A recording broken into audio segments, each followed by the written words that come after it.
শুভ সকাল সবাইকে। আমরা সামার ভ্যাকেশনের জন্য যাচ্ছি হচ্ছে লাস ভেগাসে। ভোর হওয়া শুরু হয়েছে, আমরা রাস্তায় ভোর দেখতে পাচ্ছি। অলমোস্ট আমরা প্রায় 2 ঘন্টা গাড়িতে আছি, তো আরও আমরা 2 ঘন্টা এভাবেই চলতে থাকবো এবং 2 ঘন্টা পরে আমরা একটা ব্রেক নেব এবং ব্রেক নিয়ে ওখানে আমরা দেখব যে ধারে পাশে যে জায়গাটাতে একটু নাস্তা করা যায়, নাস্তার জন্য আমরা একটা ব্রেক দেব। তো ততক্ষণ পর্যন্ত গাড়িটা রাস্তাতেই আছে। ভোরটা দেখছি, ভালোই লাগছে চমৎকারভাবে।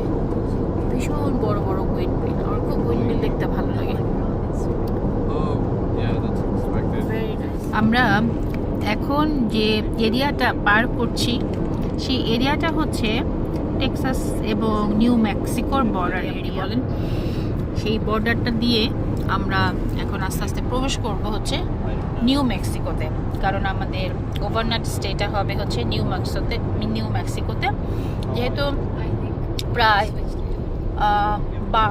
10 থেকে 11 ঘন্টা আমরা গাড়ি চালিয়েছি, সেহেতু আমাদের একটা ওভারনাইট স্টেটা দরকার।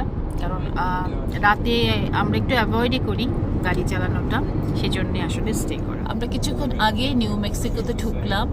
তো নিউ মেক্সিকোতে ঢোকার পরে এটা একটা আলাদা স্টেট।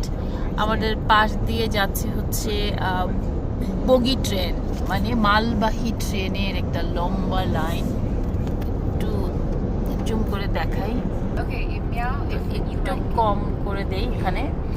তো লম্বা যাচ্ছে সারি বেঁধে, এখান থেকে শুরু করে আমি একদম ওই পর্যন্ত দেখতে পাচ্ছি। তবে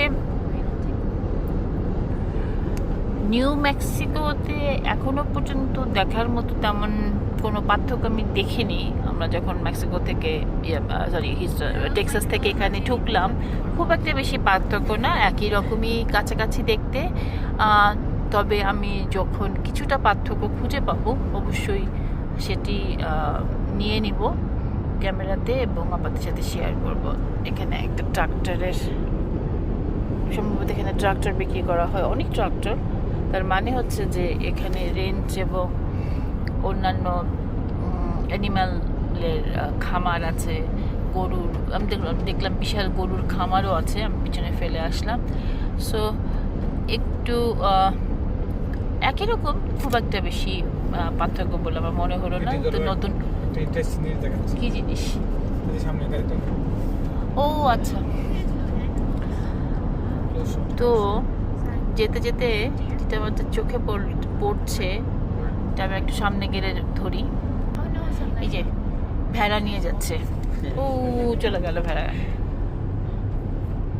আর এখানে অনেক 16 হুইলার্স মাল নিয়ে যাচ্ছে শহরে, বিভিন্ন 18 হুইলার্স মাল নিয়ে যাচ্ছে। তো যাই হোক, আমরা আরেকটু যখন কাছে যাব, নতুন কিছু পাবো, সেটা আপনাদের সাথে শেয়ার করব।